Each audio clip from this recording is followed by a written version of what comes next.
তুমি বাঙালি অবাঙালির কথা বললে। না, আমি অবাঙালির কথা কোথাও বলিনি, আমি শুধুই বাঙালির কথা বলি। আচ্ছা, বাঙালির কথা তুমি যখন বলছো, কিন্তু বাঙালি এই চিত্র দেখে অভ্যস্ত হয়নি। সম্প্রতি আমরা দেখলাম যে বাজেট অধিবেশনে মুখ্যমন্ত্রী মমতা বন্দ্যোপাধ্যায় তিনি অ্যাসেম্বলিতে দাঁড়িয়ে বলছেন যে বিজেপিকে কটাক্ষ করে একটি সম্প্রদায় যদি ক্ষিপ্ত হয়ে যায়, আন্দোলনের ডাক দেয়, তাহলে তোমরা সামলাতে পারবো তো? বিজেপি বরাবরই বলে এসেছে এই টিএমসি সরকার বা তৃণমূল সরকার, আনসারুল্লাহদের সরকার, মোল্লাদের সরকার, এই যে রাজনীতিতে ধর্ম, সেটা তৃণমূল হোক বা বিজেপি, যে কোনো পক্ষই করছে, এইটা কি তুমি কেমন হয়ে দেখো এই বিষয়টাকে? দেখো, প্রথম কথা, যে সংখ্যায় কম, সংখ্যা লঘু যাকে বলে, তার ঝোল টেনে রাজনীতি যে করে সে কখনো জিততে পারে না। কারণ সে সংখ্যা লঘু। আমরা বেসিক ম্যাথমেটিক্সটা বুঝি না কেন? সে যেই যা বোঝাক, ঠিক আছে, শেষ জনগণনা অনুযায়ী যেটা ভারত সরকার বার করেছে, আমরা তো দেখো আমরা স্ট্যান্ডার্ড তথ্যে থাকি, হাওয়া ফাওয়ার কথা বলে তো লাভ নেই। সেটা হচ্ছে পশ্চিমবঙ্গে মুসলমান হচ্ছে 27%, তবে আদার্স হচ্ছে 73%, 73%। 73%কে বৈরী করে কোথাও কোনো দল জিততে পারে? সম্ভব? ভাবো তো। এটা হয়, প্রথম।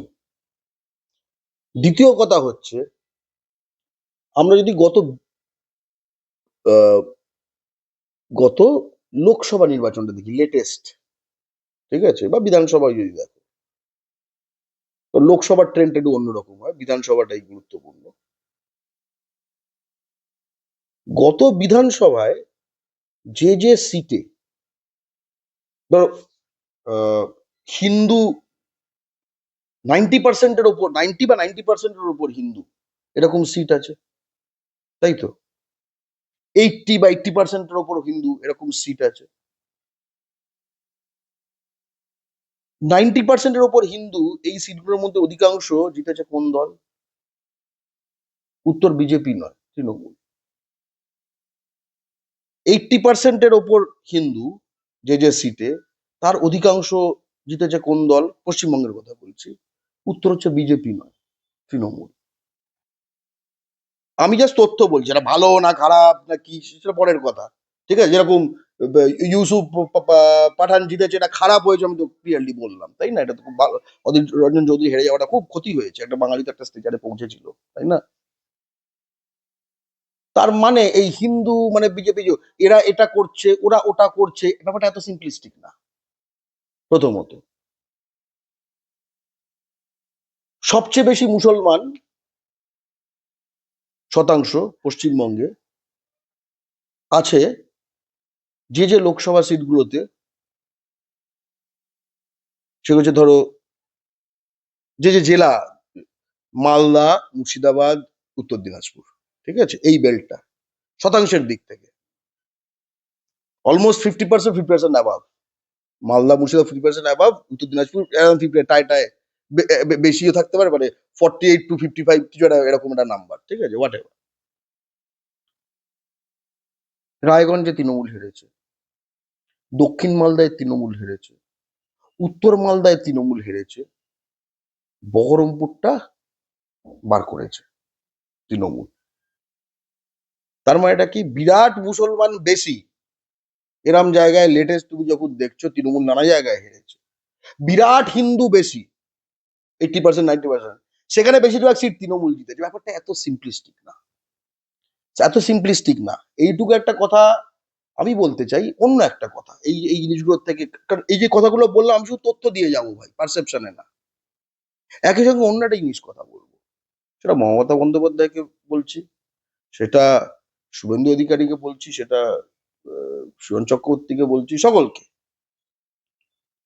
সেটা এই শুভঙ্কর সরকারকে বলছি, যারা আমি রাজনৈতিক দলগুলোর যারা মেন ফেস।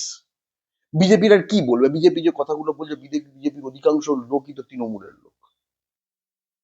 তুমি তাদের বলবে এটা কি? তুমি তো তৃণমূলের লোক। এই যে 2016 আমার মনে নেই, ঠিক আছে, এই তো আমরা এই যে ঘরে আছো সেই ঘরে এই টিভিতেই আমরা টিভিতে দেখছিলাম, এই সেই শুভেন্দু অধিকারী যে কিনা প্যাকেটে করে টাকা নিচ্ছে নারদাতে, এই সেই ববি হাকিম যে কিনা সেই স্যান্ডো গেঞ্জি পরে টাকা নিচ্ছে, আমরা দেখিনি এগুলো।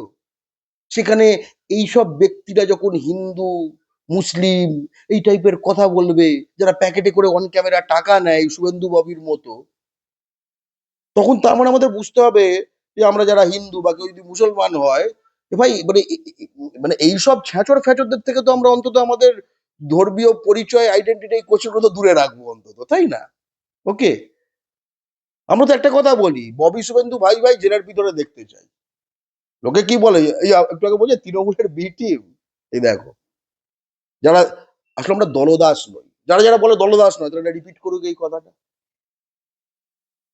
বা যারা ধরো আরজিকর কেসে সেটিং থিওরির কথা বলে, বাংলা পক্ষের তরফ থেকে বলছি এই মুহূর্তে, ধরো ধরো দিদি মোদি সেটিং আছে, যারা যারা এটা বলছে, তুই গ্যারান্টি দে তোরা সিপিএম কে ভোট দিবি? দে গ্যারান্টি।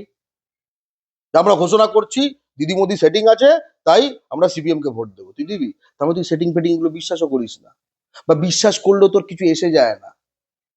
তার মানে এই আরজিকর নিয়ে এই বিষয়টা যারা এই কথাগুলো বলে তাদের কিছু এসে যাচ্ছে না, কারণ তো আমার তো মনে হয় অন্তত সিপিএম এর তো এই ব্যাপারে অন্তত ভোট বাড়ার কথা, তাই না? তাদের তো অন্তত সেটিংটা নেই, সেটা তো ক্লিয়ার। ঠিক আছে, যে কথাটা আমি বলার চেষ্টা করছিলাম তোমার ওই ইনিশিয়ালি, যে তোমার এই এই যে কথাটা বলেছে সেখান থেকে এদের সকলকে যে বার্তাটা দিতে চাই, এবং আগামী দিনের জন্য এই বার্তাটা কিন্তু সকলকে শুনতে শুনতে শুরু করে দিয়েছে। এবার বুঝতে পারছে কাজে প্রয়োগ করছে কিনা সেটা কিন্তু বাঙালি খুব নজর দিয়ে দেখবে। তুই প্রথমেই বলছিলে না আজকে যে শীত চলে গেছে, বসন্ত এসছে, গরমকাল ইত্যাদি, তারপর ভারত বাড়ছে। সেই শীতকালটা অত্যন্ত গরম ছিল বাংলার মাটিতে। বাংলা বলার জন্য একটা মারওয়ারি না কি সামথিং ফ্যামিলির একটা মেয়ে এই মেট্রোতে একটা রানী রাসমণির উত্তরসূরি একটা মেয়েকে বলেছে বাংলাদেশি, কারণ সে হিন্দি, পশ্চিম বাংলার মাটিতে হিন্দি না বলে বাংলা বলেছে। ঠিক আছে, ফরেনার বলেছে তাকে, রানী রাসমণি। ঠিক আছে, রানী রাসমণির উত্তর পুরুষকে শক্তিরূপা সাধু খাঁ বলে একটি মেয়ে। তারপরে সেই তার 2-3 দিন পরেই আহ রূপনারায়ণপুরে, ঠিক আছে, যেটা ওই চিত্তরঞ্জন তার কাছে পশ্চিমবঙ্গে, সেখানে ওই পেটিএম এর মেশিনে এই যে 10 টাকা ঢুকলো, 60 টাকা ঢুকলো, এটা বলার যে ভয়েসটা বাংলায় করেছিল, একটা বৃদ্ধ বাঙালিকে ফেলে মেরেছে বহিরাগতরা। আমরা, অর্থাৎ এই শীতকালটার কিন্তু খুব গরম ছিল। ঠিক আছে, এই শীতকালটা খুব গরম কিন্তু শুধু আমাদের ওপরেই এই যে আগ্রাসন গুলোর ফলে গরম হয়নি, এর ফলে বাঙালি যে রিয়াকশন দিয়েছে এতেও কিন্তু প্রচন্ড গরম ছিল। ঠিক আছে, প্রচন্ড গরম হচ্ছে, বাংলার মাটি অত্যন্ত গরম হচ্ছে। এখন কিন্তু ভুট্টা পড়লেই পপকর্ন। ঠিক আছে, খুব স্পষ্ট একদম। এই হাওড়া স্টেশনে বা আসানসোলে এনজেপিতে প্ল্যাটফর্ম থেকে যারা হাম দো হামারা তো বাকি বঙ্গাল ভেজ দো, এই আশায় যারা পা নামাচ্ছে, তারা কিন্তু টেম্পারেচারটা একটু বুঝে নিয়ে যেন পাটা প্ল্যাটফর্মে ফেলে। কারণ পশ্চিমবঙ্গে তুমি যদি সিপিএম হও, তুমি হয়তো 4%। পশ্চিমবঙ্গে তুমি যদি কংগ্রেস হও তাহলে হয়তো তুমি 5%। পশ্চিমবঙ্গে তুমি যদি মুসলমান হও তাহলে হয়তো তুমি 27%, কেউ বলবে হয়তো 30%। ঠিক আছে, পশ্চিমবঙ্গে তুমি যদি বিজেপি হও তুমি 37-38%। পশ্চিমবঙ্গে তুমি যদি তৃণমূল হও তাহলে তুমি 45 থেকে 48%, 49%। পশ্চিমবঙ্গে তুমি যদি হিন্দু হও, ঠিক আছে, তাহলে তুমি মানে 69%। ঠিক আছে, 69%। কিন্তু পশ্চিমবঙ্গে তুমি যদি বাঙালি হও তুমি কিন্তু 86%। পশ্চিমবঙ্গে বাঙালির ওপর কোনো মেজরিটি নেই, এটা যেন সকলে মনে রাখে।